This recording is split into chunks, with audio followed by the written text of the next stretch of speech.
رسول اللہ صلی اللہ علیہ وسلم کی احادیث مبارکہ اور قرآن کو اٹھا کر دیکھا جائے تو کتنا زور لگایا ہے والدین کی اطاعت کے اوپر۔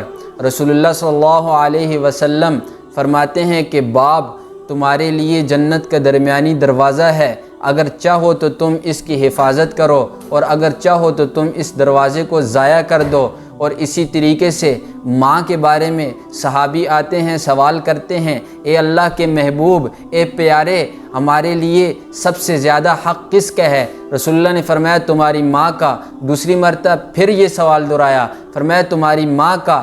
پھر سوال دہرایا، محمد رسول اللہ پہ قربان جاؤں، فرمایا کہ تمہاری ماں کا حق تمہارے اوپر ہے۔ چوتھی مرتبہ پھر سوال کیا تو فرمایا کہ تمہارے باپ کا حق ہے۔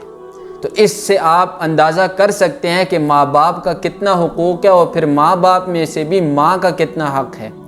ہمارے ہاں تو ایسا ہوتا ہے کہ باپ سے پھر لڑکے ڈر جاتے ہیں، چلو باپ تھوڑی سی تنبیہ کرے گا، مارے گا، پیٹے گا، لیکن ماں مظلوم، وہ والد کے بھی تانے سنتی ہے، اولاد کے بھی تانے سنتی ہے۔ خدا کی قسم جن لوگوں نے اپنی ماں یا باپ کا دل دکھایا ہے، زندگی میں کبھی چین کی نیند نہیں سو سکے۔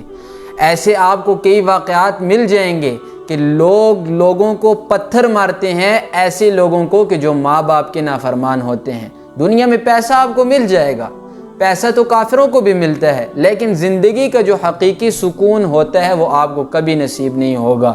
تو لہٰذا ماں باپ دونوں میں سے کسی کا دل نہیں دکھانا۔ اور تو اور قرآن اس بات کی طرف بھی اشارہ کرتا ہے، وَلَا تَقُلْ لَهُمَا اُفٍّ وَلَا تَنْهَرْهُمَا وَقُلْ لَهُمَا قَوْلًا كَرِيمًا۔ قرآن کے سمجھانے کے انداز پر بھی قربان جاؤں کہ فرمایا کہ دونوں سے آپ نے اف تک نہیں کہنا، اور دونوں میں سے اگر ایک ہو یا دونوں ہو تو آپ نے دونوں کے ساتھ حسن سلوک کرنا ہے۔ تو اگر دنیا اپنی بنانا چاہتے ہیں تو آپ والدین کے ساتھ حسن سلوک کریں، یہ آپ کی دنیا کی بھی کامیابی ہے اور آخرت کی بھی کامیابی ہے۔ وآخر دعوانا ان الحمد للہ رب العالمین۔